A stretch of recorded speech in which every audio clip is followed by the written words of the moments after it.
जमीयत उलेमाए हिंद की working committee में रविवार को प्रस्ताव पास हुआ कि मुसलमान वाराणसी की ज्ञानवापी और मथुरा की ईदगाह से अपना दावा नहीं छोड़ेंगे। साथ ही तय हुआ कि सिविल कॉमन कोड का विरोध भी किया जाएगा। जमीयत के अध्यक्ष मौलाना महमूद मदनी ने कहा कि जो लोग मुसलमानों से देश छोड़ने की बात कहते हैं वो खुद ही देश छोड़कर चले जाएं। जमीयत के 2 दिवसीय सम्मेलन का रविवार को समापन हो गया। मौलाना महमूद मदनी ने समापन भाषण में तल्ख तेवर अपनाते हुए कहा कि ये मुल्क हमारा है और हमारे पूर्वजों ने हिंदुस्तान को आजाद कराने में बड़ी कुर्बानियां दी है। जिन्हें हमारे रहन सहन, खाने और हमारी तालीम से नफरत है वो मुल्क छोड़कर चले जाएं।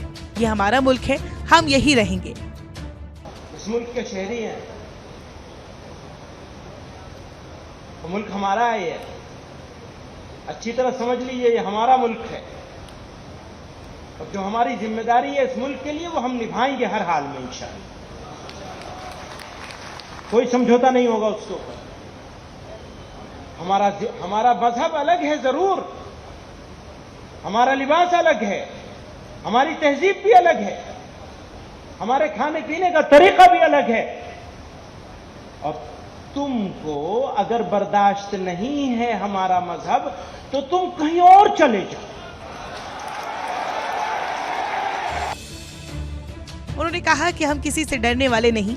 जो हमें डराने की कोशिशें करते हैं वो अपने ही लोगों को हमारा नाम लेकर डराने लगते हैं।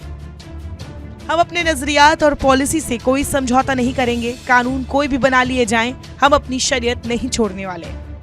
जमीयत के 2 दिवसीय सम्मेलन में रविवार को आखिरी दिन कई प्रमुख प्रस्ताव पास किए गए। इसमें ज्ञानवापी और मथुरा ईदगाह पर दावा नहीं छोड़ने के साथ ही शरीयत में दखल बर्दाश्त नहीं करने, मुसलमानों के उर्दू के साथ हिंदी में अपनाने, सच्चर कमेटी की रिपोर्ट संसद में रखने, सोशल मीडिया पर इस्लाम की सही तस्वीर पेश करने, वक्फ संपत्ति की देखरेख करने, तालीम याफ्ता बनने और पर्यावरण का संरक्षण करने के साथ ही साफ सफाई पर ध्यान देने संबंधी प्रस्तावों पर सर्वसम्मति से मुहर लगाई गई।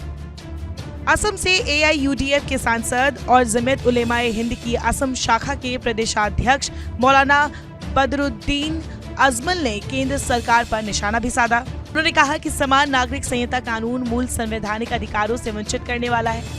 मुस्लिम पर्सनल लॉ में शामिल मामले जैसे विवाह, तलाक, खुला और विरासत समेत ऐसे बहुत से नियम हैं जो किसी व्यक्ति के बनाए कानून नहीं बल्कि कुरान और हदीस से लिए गए हैं। केंद्र सरकार मुस्लिम पर्सनल लॉ को खत्म कर इस्लाम मजहब की नीतियों में सीधा हस्तक्षेप कर रही है, जिसे हम किसी भी सूरत में नहीं स्वीकार करेंगे। देखिए, हमने ये प्रस्ताव जो है ये कोई जलसा था, तकरीर हो गई और बात खत्म हो गई, ये नहीं है। बल्कि हमने अपने पूरे कौम को, मुल्क को एक गाइडलाइन दी है और एक एक्शन प्लान दिया है कि हम उस एक्शन प्लान और उस गाइडलाइन के जरिए मुल्क के अंदर एकता पैदा कर सकेंगे, आपस में जोड़ पैदा कर सकेंगे।